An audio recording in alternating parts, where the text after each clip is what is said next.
So, media predicts. Media predicts. I know what you're thinking. We can barely trust you guys to tell us what's already happened.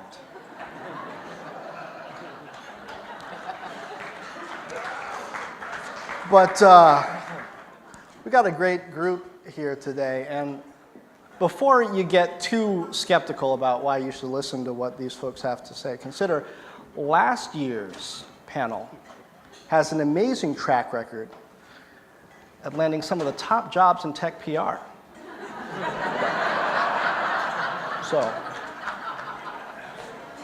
So pay attention.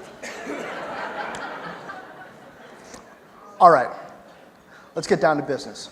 Top story of 2010. What was it? Eric? Top story of 2000, besides the Giants? Yeah. Okay. I'm playing to the crowd on the Giants. Okay. I don't really like the Giants. Okay, so top story. Phillies fan.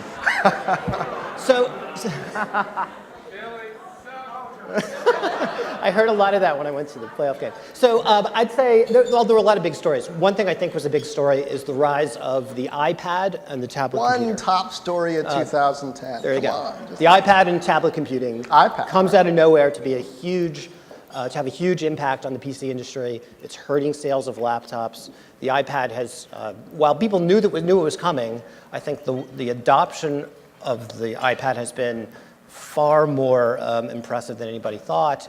Especially Dan Lyons. I'm sorry? Especially Dan Lyons. Yeah, he was rolled over by it. And there's been dozens now, literally dozens of companies that either have introduced or are introducing other tablets to try and catch up. So far, nobody's caught up. So that would be my choice, is the rise of tablet computers. Dan, what about you? Top story 2010. Well, rise of Android. Far and away for me the most interesting thing that happened all year. I was blown away by Android. And I remember 2 years ago getting the first Android phones and thinking, God, these suck. I would never leave my iPhone for this. And then this year, it totally changed, and I've become a rabid Android fan, and I'm just amazed at how the market share has grown, and now the tablets. I'm carrying a Galaxy tablet with me now. I'm amazed at it, because I've covered open source for a long time, and it's other than Netscape, it's the first time we really saw an open source thing, and I guess we could argue about whether it's really open source or not, but kind of an open source project really take off and scale and succeed and win. I love that story and been amazed by it. Got a product and the technology. Who else wants to jump in? Top story of 2010. I agree with Eric. iPad? All right. Who else? I'd say Angry Birds on Android. Angry Birds. They're all playing it now. Yeah. Who, me? Facebook coming into its own, not just in terms of the weight of number, but the strategic moves they made to make themselves critical to so many other players. Things they did for the developer platform by allowing people to port their own data and Facebook wouldn't get in the way. The use of the like button across the internet, which gave kind of an access to millions of web pages into Facebook, and the use of Facebook credits, which will become larger and larger. It's not just a phenomenon that they're riding and scaling up really well. It's a really interesting business and platform that they're going to grow up, and they did all that this year without missing a beat, as far as I can see. I'm enjoying this. Nobody's picked mine yet. Chris? I'm going to go with the self-immolation of Mark Hurd. That was mine. Oh, he had help. And the biggest surprise of the year, I'd say. I mean, he just turned this company into the biggest technology company in the world, and then bam, he's gone. And bam, he's back. He's back. Yeah, although, now he's just working for Oracle. He's the number 2 or 3 guy now.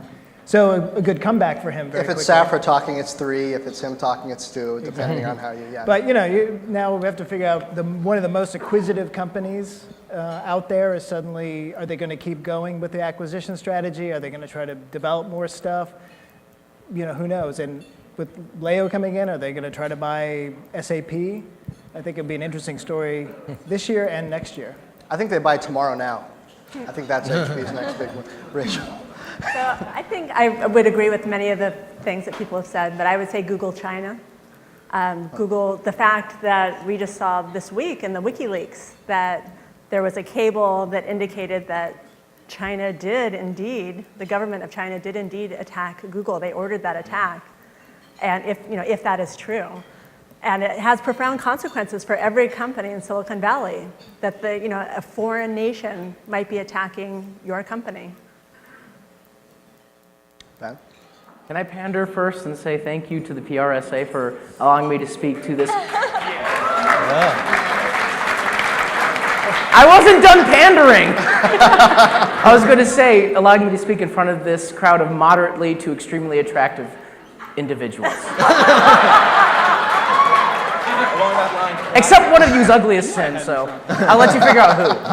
Now that I'm done pandering for now, I was going to say, so everyone said Facebook, iPad, Apple, so I'm going to go the negative route since those were the ones I was going to originally pick. I'm going to say, and this is the story that won't really become apparent until the next couple years, it is the failure of Google at social. It's abysmal failure.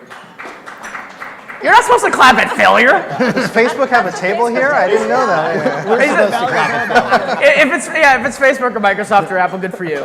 But it's not going to be apparent. It's not apparent quite yet, but it'll be apparent over the years how badly it hurt Google this year that it couldn't succeed with its social initiatives.